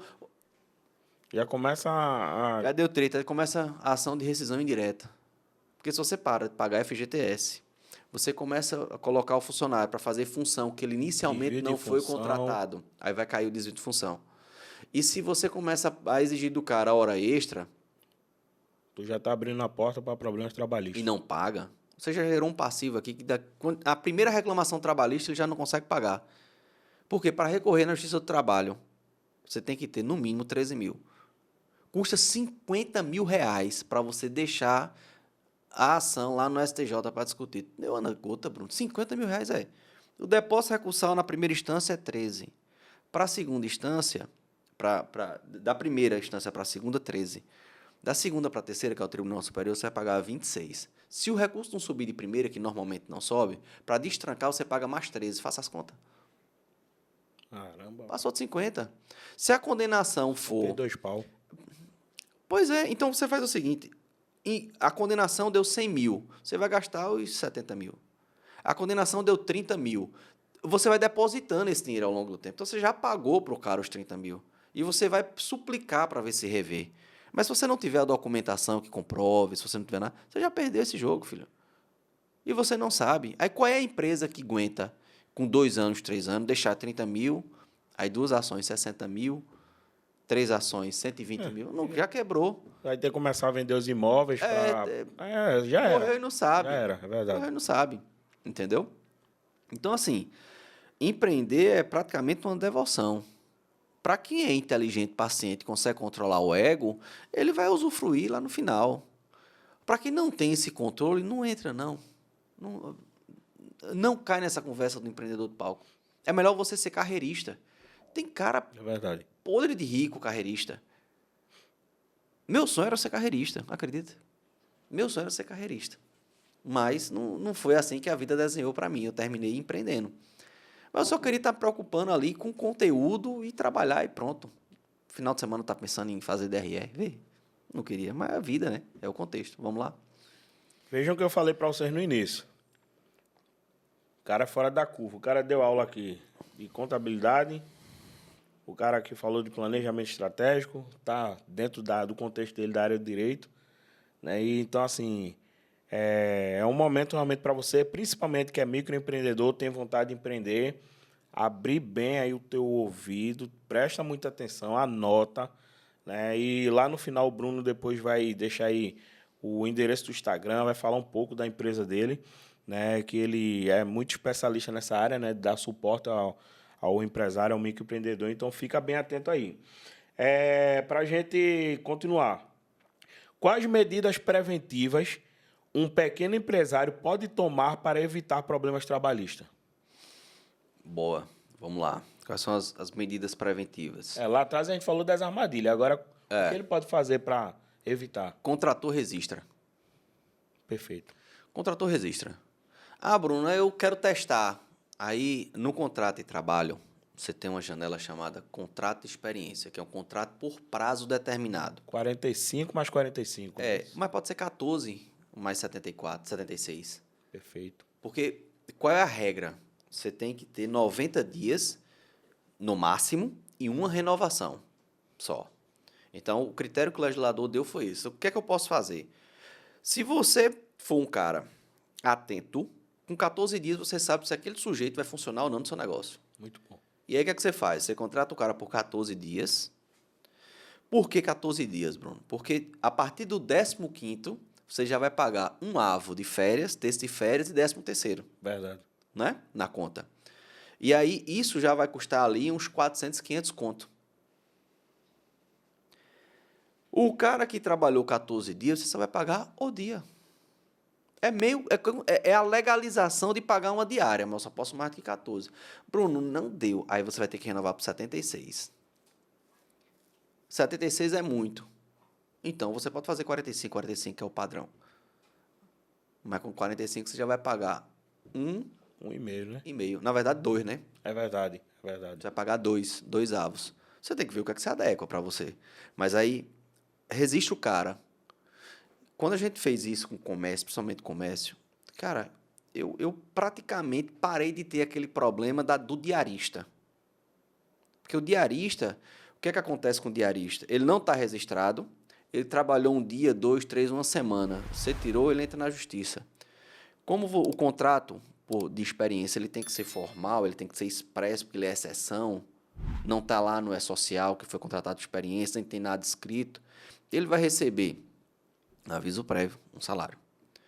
Os avos, o salário tem que receber, o FGTS tem que ser recolhido, INSS, a multa do FGTS. Então, o que era 14 dias de trabalho, 2 semanas de trabalho, virou, cara, uma pancada financeira razoável. Aí o pessoal acha que pagar diária é melhor. Não é, cara. Faz o contrato de experiência por 14 mais 76. E no final do contrato de experiência, você não paga aviso prévio, nem paga multa do FGTS. Porque ele já sabe que o final... Qual o motivo da multa do FGTS? É quando o contrato é rescindido sem aviso. Se eu tenho um prazo, eu não tenho mais aviso. Você entendeu? Sim. Então, formaliza o cara na hora de contratar. Né? O que é que você vai ter outra coisa mais? Banco de... ponto. Resiste o ponto. Tem uma folha. Ah, mas eu sou só obrigado depois dos 20. E como é que tu vai fazer prova? Abençoado. Diz aí. Pega um ponto escrito e diz para o empregado a hora que tu chega, a hora que tu sai para o intervalo, a hora que tu volta do intervalo, a hora que tu vai para casa, é a hora que tem que estar. Inclusive minutos e segundos. E cobra todos os dias. Porque senão o empregado ele vai pegar o ponto e vai botar 8, 12, 14, 18. É isso mesmo. Esse ponto é britânico, ele é desconsiderado, ele vai fazer tudo de uma vez, vai estar tudo igualzinho, com a mesma caneta, a mesma assinatura, parece que ele copiou e colou tudo. Esse ponto é desconsiderado. Ah, mas está aqui, foi ele que fez. Não, mas você é o empregador. O ônus é seu. Você que tem que fiscalizar. Você que tem que fiscalizar. O poder está com você. Então, todo dia tu olha o ponto do cara. Se ele começa a descumprir, aí você pode usar a única ferramenta que o empregador tem, que é a aplicação de penalidade. Você pode aplicar uma advertência, uma suspensão e pode evoluir até para uma justa causa. Mas a aplicação de penalidade é a materialização da tua fiscalização. Ah, mas eu não quero fazer isso com o bichinho. Tá bom. Então assuma o risco, né? Assuma o risco. Se você fizer isso, você já vai evitar 80% dos problemas. As reclamações trabalhistas, ela tem um ranking. Esse ano, o ranking, quem superou foi a insalubridade, né? Por conta da decisão que teve do TST, que considerou a insalubridade para algumas atividades ali e aumentou. Então, a demanda aumentou bastante. Mas a média histórica, os 3 primeiros itens, os top 3, está na multa do 477 467, verba rescisória e hora extra. O que é a multa do 477 467? É quando você demite o cara, você tem que pagar em 10 dias. Ou quando o cara entra com ação na justiça, você tem que pagar as verbas incontroversas, aquilo que é direito dele, até o momento da audiência. Então, às vezes, a empresa não faz isso. Aí, multa. E a multa é um salário. Sim. Verba rescisória é pagar as verbas que são devidas na rescisão, dentro de 10 dias, que ele tem que pagar essas verbas. Às vezes, o cara não paga as verbas, vai botar na justiça. Cara, o cara entra na justiça para receber o salário. Não existe, pô. O salário é dele, filho. Sim, ele trabalhou, você verdade. tem que pagar, não tem essa. E hora extra que é simplesmente um controle de ponto, cara. Ter o hábito de olhar o ponto dos teus funcionários. Só isso aqui você já matou um mundo de coisa. Cara, uma situação que eu vejo muito, eu acredito que você, principalmente por ser uma demanda, né, constante aí no seu negócio, é que os empresários, eles confundem, eles não têm equilíbrio nessa questão com pessoas, eles confundem muito. Ou eles são muito omissos e ignorantes com as pessoas, ou eles adotam as pessoas achando que são pai dessas pessoas, pai e mãe. E eu vejo que isso é um BO, uma lapa de problema que é sem tamanho. Né? E eu sempre costumo dizer, eu falo isso em sala de aula, falo isso dentro das empresas que eu atendo, eu digo, ó, gente, ninguém tem a obrigação de gostar de ninguém, ponto. Mas o papel ali é respeitar, é ter limite. E nós vemos que muitos empresários não conseguem estabelecer esse limite. E tem um caso, eu não vou citar aqui por questões éticas, mas tem um caso de uma hamburgueria, cara, muito top. A dona, inclusive, o ano passado, fez um treinamento comigo, pelo Sebrae e tal. E quando foi esse ano, eu recebi o contato dela e a notícia não foi boa. Por quê? A hamburgueria deles alcançou aquele pico que a gente falou lá atrás. Cara, os caras... Eu tive acesso a alguns números, né? Não vou citar também aqui por questões éticas, mas faturamentos estrondosos para uma hamburgueria, estrondosos. Ou só para dar uma deixa aqui, eu estou falando de mais de 300 mil reais Mês. por mês. Bem mais. Excelente faturamento. Então, qual foi o BO, Emerson? Seguinte, eles atendiam por iFood e tinha entrega direta. Na entrega direta, não assinaram a carteira de ninguém. Contrataram ali motoboys, né, entregadores. Parece que tinha cerca ali de 10 a 15 entregadores. E o que é que aconteceu? Esses caras tinham... Ele recebeu ali uma comissão, não falou, pelas entregas, que chegava ali em meados de 5 mil reais, mais ou menos. Chegava ali em torno de 5 mil reais para cada um, para você ver o nível do BO. Aí, num belo dia, tomaram a decisão de chegar para todo mundo e dizer, ó, a partir de hoje a gente não vai pagar mais desse jeito, não. A gente vai assinar a carteira de vocês. Foi o que eles fizeram? Se juntaram os 15 e botaram aí na justiça. A hamburgueria quebrou. Quebra mesmo. Aí o que foi que ela falou para mim? A gente não imaginava que isso fosse acontecer. A gente tratava eles tão bem, eu tinha eles como filhos. Aí foi na hora que a minha setinha ligou. Eu lembro que também um tempo atrás, alguns anos atrás, eu esteve conversando com a outra empreendedora e eu falei isso para ela. Eu digo, ó, você tem que tratar bem as pessoas, mas você não é mãe dos seus funcionários, você não é mãe dos seus colaboradores. Tem que ter limite, porque o ser humano, por si só, isso faz parte da nossa cultura, nós somos folgados. O ser humano é folgado, é acomodado. Se eu chego para você e digo, ó, Bruno, toda vez que tu chegar, cara, pode sentar nessa cadeirinha aí, vai ter uma aguinha, um suquinho aqui para você. Cara, tu não vai se incomodar de levantar para pegar um suco e uma água, porque tu sabe que aquilo vai estar pronto para tu. Isso é uma folga que se cria, né? Uma questão de conforto, na zona de conforto. Então, quando você mistura isso dentro do teu ambiente de trabalho, principalmente essa relação empregador-empregado, e tu começa a deixar isso se criar dentro da instituição, eu vou fazer isso por ela porque ela é muito boazinha, é muito bonzinho. Não, cara, não existe isso. E aí eu vou trazer uma questão que você falou lá atrás. Empresário, empreendedor, esteja respaldado em tudo que você faz. Porque lá na frente, cara, é só aquele colaborador ter uma outra necessidade, ter um outro objetivo, que ele vai agir e vai buscar o que ele acha que é direito dele. Bora pegar esse caso da hamburgueria. Claro. Sabe o que faltou? Gestão de crise. E aí, o empresário ele tem que ter esse macete, essa habilidade. Existe uma técnica de negociação que diz o seguinte: você tem que ter alguém que morde e alguém que assopra, que é o policial bom e o policial ruim. Sim. Ela não usou disso. O que é que ela deveria fazer? E isso acontece muito quando a gente implanta banco de horas em empresas que têm um alto custo de folha com hora extra. Primeiro, você tem que criar um contexto como empresário, certo? Você tem que analisar quem são daquelas pessoas que são problemáticas e aquelas que não são. Você tem que colocar um terceiro ator, não você. Tem que ser um terceiro. Um consultor, um advogado, uma consultoria para impactar numa mudança. Você tem que ter um mote. E o mote bom é o mote de mudança para melhoria. Sim. Porque às vezes o cara usa o mote, eu tô quebrando, tô ruim, não sei o quê. Aí isso causa um certo desespero. Eu não gosto muito dessa apelação. Cara, a gente precisa melhorar aqui a entrega do serviço e eu conto com vocês para isso. E essa terceira pessoa, ele é o cara que vai viabilizar essa mudança. E não pode ser brusca. Porque 5 mil reais para um cara desse, para ele ganhar um salário mínimo, não vai, filho. Eu vejo o cartãozinho de crédito dele já está na casa dos 5. É verdade, no mínimo. A saidinha dele já está na casa o custo de vida dele já está na casa dos 5. E não acha que o funcionário vai ser igual o sócio, que vai adaptar a vida dele por conta da mudança do contexto da empresa. Não. Ele prefere perder tudo, sair e começar de novo em outra empresa do que se readequar. É verdade. Esse é o jogo do trabalhista. Então, você está tirando uma remuneração de 5 mil de um cara para colocar no salário, vai dar errado. Então, você tem que colocar um terceiro para fazer essa mudança e ir desligando essa galera devagar.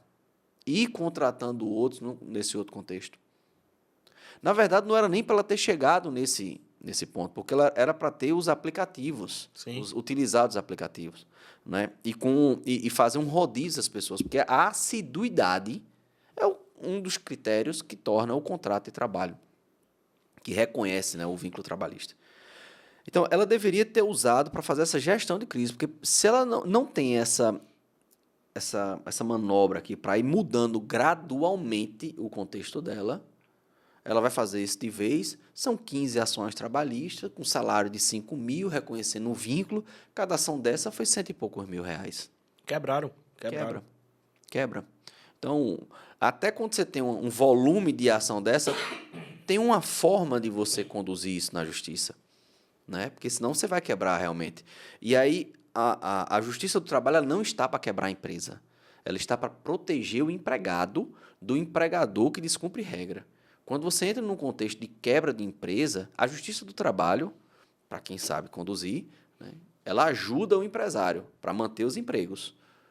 Então, teria uma forma ainda de tratar com ela, mas não vem o caso. Mas uma ação dessa, eu acho que ela teve aí para mais de 500 mil de ação. Eu sei que ela mandou uma mensagem para mim, né, gente? Eu fui lá, ela, olha, meu filho, eu não tenho condições de pagar isso, não. Porque aí entra um outro fator, quebrando aqui um pouco do gelo da nossa temática, a gente tem que ter muito alinhamento com o propósito, né? E eu costumo dizer que nem tudo pode ser dinheiro. O dinheiro é importante, mas o dinheiro ele tem que ser consequência. E eu defendo muito essa tese, tá? Se você fizer as coisas por dinheiro, ou se você conhece alguém ou trabalha com alguém que faz tudo por dinheiro, tenha cuidado. Porque essa pessoa ela vende você por causa do dinheiro. É uma pessoa que não tem princípios, não tem valores, é uma pessoa que está simplesmente ali agindo só pelo dinheiro, né? Então, o dinheiro ele tem que ser consequência. Qual é o teu foco? Qual é o teu propósito? O meu foco, meu propósito é X, é isso. Então, o dinheiro ele vai vir e até muito mais do que aquilo que você queria. Então, eu tirei um tempo, né? Parei aqui em Pernambuco na época, tirei um tempo, fui lá conversar com ela, assim, tive o prazer de conversar com o filho dela e tal. E realmente é uma situação assim, bem delicada, cara. Bem delicada. O produto deles, cara, top demais. Eu sou suspeito para falar, né? Eu sou o cara que não gosta de comer, já começa por aí, né? Eu sou. Né? Não é à toa que, de vez em quando, né, fico redondinho. Né? A Alan tá ali rindo de mim, né? Depois eu lhe pego. Então, eles até fizeram para mim um hambúrguer, cara. Foi meu jantar top demais. Top, top, top. Alto nível, a qualidade. Alto nível, tudo. O pão, a carne, o preparo, o molho. Então, assim, é complicado. E, infelizmente, sabe o que é que entristece mais, Bruno? É que esse não é um caso isolado. Não, isso é a vida do Infelizmente. empresário. E você vê muito isso. Infelizmente. Infelizmente. Empresários que, na grande maioria das vezes, né, em mais de 90% dos casos, seus negócios começam a partir de um sonho, né, uma necessidade que ele enxerga e se torna um sonho. E, na grande maioria das vezes, produtos bons, né, como é o caso dela, e que, infelizmente, justamente por essa falta de conhecimento, por essa falta de alinhamento, entendimento técnico, conceitos jurídicos, conceitos financeiros, você acaba dando um deslize ali, cara, que é aquela coisa. É aquela queda que tu não se recupera. É aquela bexiguenta daquela casca de banana que você pisa e você não só cai, você quebra as duas pernas, quebra uma bacia e fica defeituoso. É bronca, né? O próximo aqui. Na sua opinião, o conhecimento jurídico pode ser um diferencial competitivo no mundo dos negócios? Como? Pode não, Perfeito. Não tem jeito.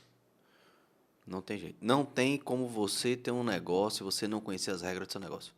Magnífico. Senão você vai tropeção em cima de tropeção, você não aguenta. Você não aguenta. Se você observar, as grandes empresas, elas dominam a legislação. Tem uma estrutura, tudo, mas você nunca vai conversar com um empresário que ele não saiba a regra. A regra fiscal, a regra trabalhista, ele sabe no detalhe. Código Civil, responsabilidade civil, Código de Defesa do Consumidor, ele sabe na regra. Porque o nosso modelo jurídico é um modelo positivado, ou seja, é regra. Nos Estados Unidos, eles são baseados muito nos costumes. Mas aqui é regra. E é impossível para um ser humano normal dominar todas as regras. Mas a regra do negócio dele, o grosso do negócio dele, ele tem que saber. Ele tem que saber. Até porque é o seguinte, você vai para análise contábil ou financeira, tem regra daquilo lá. Existe uma norma para qualquer coisa Sim. que você for imaginar. Você vai vender um produto, o seu produto ele tem especificação técnica em algum lugar. Então, se você não domina isso aqui, você não sabe como é que você vai vender. Você não sabe nem se pode vender. Não sabe nem se pode prestar esse serviço. E aí, por isso que é importante se apoiar em bons profissionais. Você ter uma base boa. São pessoas que você não só vai pagar para prestar o serviço, mas para nutrir você dessa informação. Para você saber usar. As soluções jurídicas que a gente encontra para a empresa, boa parte delas foram construídas com empresários. Ela não nasceu da cabeça do advogado, não. O advogado entende a norma, mas a aplicação da norma, ela vem com o empresário. Sim. De quem vive, de quem faz. Quem vive, de quem faz, sabe? Então, assim, esse contato próximo, ele é extremamente importante para você ser criativo na sua regra. Eu gosto muito de carro de corrida. E aí, tem um fato que aconteceu na NASCAR. O cara chegou, estava na classificação, eu esqueci agora o nome do piloto, mas ele estava na classificação. E ele estava em 8º lugar, 12º lugar, 15º. Ele tinha que ficar entre os 6 primeiros, 8 primeiros, coisa assim. E ele estava nas últimas. Mas nas condições normais, ele não iria conseguir ultrapassar os outros carros para chegar naquela posição. E ele conhecia muito bem as regras da NASCAR. E não tinha uma regra que dizia que ele não pudesse se apoiar no paredão. Ele apertou o pé embaixo do carro, colou o carro aqui no paredão e saiu raspando o paredão. Passou todo mundo. Parecia um doido raspando o carro aqui. Mas veja, se ele está com o pé embaixo, ele não vai desacelerar na curva como todo mundo. Ele se apoiou na parede aqui para não virar o carro. E foi-se embora. E foi-se embora. Ele dominava aquela regra. Ele sabia das regras do que podia e que não podia. Depois daquilo, proibiram. Porque existia risco. Ele tomou o risco? Tomou o risco. Mas veja, é um exemplo de que conhecer a regra coloca você num patamar diferente. É verdade. Coloca você num patamar diferente. Você sabia que para a largada da Fórmula 1 é uma pessoa que aperta? Porque se fosse automático, os carros contariam através de um sistema. Então, tem que ser aleatório. Criaram essa regra. E as pessoas vão aprimorando, desenvolvendo. Michael Schumacher ganhou uma corrida, ele recebeu uma penalidade. E a penalidade ele tem que parar enquanto a corrida estiver valendo. E o que foi que ele fez? Ele cumpriu a penalidade no box depois que ele passou pela faixa, né? Pelo box. Então, o box dele está aqui, era após a faixa, ele já estava no final, era a última volta, foi o que ele fez? Ele passou por dentro do box, estacionou, pagou lá os 10 segundos que ele perderia se ele tivesse que passar antes, passou, ele voltou para a volta só de acompanhamento, mas a corrida só acaba depois que o último carro passa. Mudaram a regra. Ou seja, conhecer a regra, o empresário conhecer a regra, é um dos fatores para que ele tenha sucesso. Verdade. Para saber o que pode e o que não pode. Então, é necessário. Quer dizer que você vai virar um advogado? Tem muita gente que diz, eu sou empresário, eu quero fazer direito. Faz não, filho. Faz não. É diferente a advocacia, o empreendedorismo. Você precisa saber a regra do seu negócio, que tudo é regulado. Tudo é regulado. O detalhe, aí tu vai contratar um cara de saúde e segurança do trabalho, tu vai contratar um contador, tu vai contratar um advogado, tu vai contratar um nutricionista, tu vai contratar um arquiteto, tu vai contratar um engenheiro, tu vai contratar um fisioterapeuta, para qualquer atividade dessa, que aí já é profundidade. Tu entendeu? Perfeito. Então, conhecer a regra é requisito para que ele tenha sucesso. Caramba, infelizmente, daqui a pouco a gente tem que terminar, mas, meu amigo, você é fera demais, viu? E eu tenho certeza que quem vai estar assistindo aí, acompanhando, vai tirar muito insight e vai abrir a mente de muita gente. Muito bom mesmo, cara, muito bom. Bruno, para a gente até cumprir o nosso prazo aqui, faltariam 2 perguntas, eu vou pegar uma delas. Tá, vamos embora. Qual a situação jurídica mais desafiadora que você passou como empresário e como resolveu? Quando eu quebrei. Quando eu quebrei, sem dúvida. Porque você não tem dinheiro, você não tem credibilidade, todo mundo quer botar para lascar em você. Então, foi a situação mais desafiadora e mais tensa que eu passei. Até hoje eu não passei num contexto tão pesado do que esse. Porque você se pressiona, na verdade você se desacredita, que é a pior parte, sabe? Verdade. Você se desacreditar é a pior parte. E você ter que manter a cabeça boa é muito difícil. Por sorte, eu tenho uma base familiar muito boa. Minha família é muito boa, em termos de apoio. Eu fui acolhido pelos meus pais, pelos meus irmãos, pela minha então namorada, que hoje é esposa. E aí me deram força, porque sozinho eu não tocava. E dizer, bicho, vamos ver aqui o que é que dá para fazer. Né? E com sacrifícios pessoais dele. Eu fico pensando, será que eu faria o sacrifício que eu fiz, que eles fizeram por mim? Será que eu faria? Não sei. Tiveram contextos assim que a gente passou que eu percebi que fizeram um sacrifício pessoal. Então, a família ela é muito importante dentro desse contexto.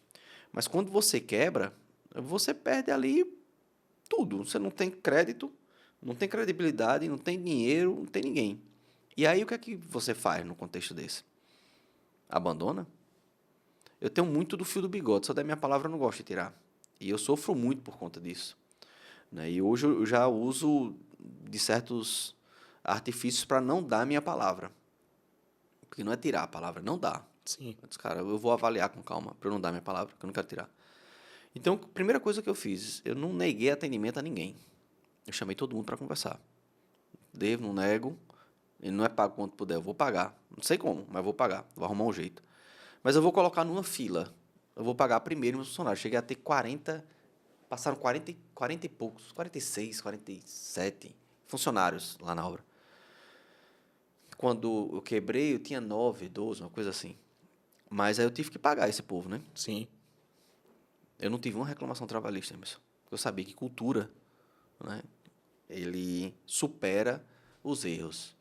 Aí os caras, não, tudo bem, eu entendo, não sei o quê, mas eu estou precisando de uma feira. Então, eu fiz muita concessãozinha. Se eu fosse no papel, eu terminei pagando mais do que devia. Sim. Mas, naquele momento, eu não ia aguentar uma discussão jurídica, uma pressão dessa. É gravar muito. Isso é muito vergonhoso para mim, ter que estar na posição de estar defendendo onde eu sou advogado trabalhista de empresa que preza por pagar as verbas do povo e eu não estava pagando. Vê? Sim. Então, eu chamei todo mundo, fui pagando esse pessoal, aí teve o pessoal que me emprestou o dinheiro, né, porque para comprar as casas lá a gente fez as cotas, tive que pegar dinheiro emprestado, pagar esse pessoal todo, pagar fornecedor. Cara, teve nego que eu paguei com quase 8 anos depois. Mas paguei. É incrível quando você compartilha, né, uma situação como essa, porque só sabe quem passa. Só sabe quem passa. E dentro do contexto social, é muito comum as pessoas julgarem ou subjugarem baseado naquilo que elas veem, naquilo que elas acham que tem que ser. Né? Só que a vida, ela não é só isso. A vida, ela acontece por trás das cortinas, não é só o que você mostra ali na frente. Né? Fico feliz, Bruno. Muito obrigado por ter aceitado esse desafio de vir. Né? Para você é um desafio, porque, como eu falei no início, ter uma criança, um bebezinho, né? 3 meses, né? 3 meses. 3 meses em casa não é fácil, né? Tá dando todo o suporte à sua companheira, à sua esposa. Tem uma outra criança, tá quantos anos ela? 5. 5 aninhos. Então, muito obrigado por ter separado esse tempo para vir aqui dar uma aula para a gente. Eu que Né? Para agradeço o vir convite. aqui trazer essas lições, esses direcionamentos. Você, né? Vou deixar ele vai ter um tempinho aí para falar rapidamente aí da empresa dele. Mas você que é empresário, você que é empreendedor, você que não tem nenhum direcionamento jurídico, você que está perdido, você que está aí passando por N problemas, crises dentro desse contexto, entre em contato com o Bruno, ele vai falar aí o Instagram da empresa dele, o Instagram dele. Qualquer coisa, você manda uma mensagem para a gente aí também, tanto aqui no nosso canal do YouTube, quanto lá no nosso Instagram, Se Liga Gestor, que eu vou estar passando para o Bruno. Né? É importante você ter um profissional desse nível, dessa capacidade. Vocês viram 5%, né, ou talvez menos do que ele pode agregar dentro do teu negócio. Então, quando eu falei lá no início, não foi um exagero. Daí ele disse, exagerou. Não, é isso aqui. Né? E quando ele traz esses direcionamentos, essas colocações, você vê que quando a gente fala de direito, geralmente a gente vê muito aquela coisa chata, né? Muito, muito teórica, muito técnica. Cara, você vê que a aula que o cara deu aqui hoje, ela foi uma coisa simples. Né? Em nenhum momento ele usou termos difíceis, em nenhum momento ele trouxe aqui situações complicadas de entender. Ou seja, ele vive na prática a desburocratização. Exatamente. Parabéns, meu amigo, parabéns. Obrigado, fica à vontade aí para agradecer, fala da tua empresa aí para o pessoal, para que a galera possa ir e de repente estar te contratando para estar dando suporte a eles. Cara, uma honra estar aqui com você. Obrigado. Tá? Eu agradeço demais pelo convite. Não foi esforço nenhum, tá? É prazeroso estar aqui com você. Sabe que quando a gente começa a conversar, é verdade. A hora ela passa que a gente nem vê. Então, meu Instagram é bruno.cmagalhães, o Instagram do escritório é bcm.advocacia. Nós somos o escritório da advocacia e prestamos assessoria jurídica para empresas, empresários que precisam de um acompanhamento no dia a dia. E o papel da gente lá é desburocratizar realmente a rotina legal, prestar apoio e assessoria para quem toma a decisão, né? E trazer segurança jurídica para os negócios. Para a gente, pouco importa se você é uma pequena empresa, se você é uma grande empresa, uma multinacional. Para a gente, são pessoas que precisam de apoio. Então, conto com a gente, conto com a DPCM, para a gente prestar um bom serviço para vocês e acompanhar a rotina jurídica do negócio de vocês. Cara, se você é empreendedor, está passando por alguma situação aí, só vai continuar no BO se quiser. Já tem aqui a referência, tem o cara, literalmente, né? Tem o Roberto Carlos que diz, o cara é ele, não. Esse aqui é o cara do direito, esse aqui é o cara da assessoria jurídica para o empresário. Muito obrigado a você que nos acompanhou, você que está sempre nos assistindo. Não esquece de dar um like, não esquece de se inscrever no nosso canal. Não só esse episódio maravilhoso, mas temos outros episódios aí anteriores, com excelentes profissionais das mais diversas áreas. Então, compartilha, divulga. Esse é um conteúdo que vale a pena a gente compartilhar, né? Para pensar um pouco o quanto de situações que às vezes não agregam valor que a gente divulga, né? Inclusive fakes, né? Situações que causam desinformação. Então, situações como essa, com pessoas que agregam valor, pessoas que ensinam, pessoas que vêm para nos ajudar a transformar a nossa vida, o nosso negócio, isso precisa ser divulgado. Então, compartilha os nossos episódios, compartilha os nossos vídeos. Você que é empreendedor, você que é empresário, você que é gestor, que tiver interesse em querer participar do nosso podcast, nós ficamos aqui localizados na cidade do Cabo de Santo Agostinho, em Pernambuco. Então, você que é daqui da região, que quiser participar, manda uma mensagem para a gente, tanto lá no nosso Instagram, Se Liga Gestor, quanto aqui no nosso canal, que a gente está sempre de olho, estamos respondendo lá as perguntas, para que você também venha aqui contribuir com conhecimento, contribuir com informação, contribuir com mais situações que vão agregar, não só na vida dos colegas que vão estar assistindo, mas principalmente na minha. Porque hoje eu sou fruto de aprendizado e quero continuar sempre assim. Então, muito obrigado, valeu pela parceria, valeu pela paciência, tamo junto, vamos que vamos, Se Liga Gestor, conto com você na próxima. Um abraço.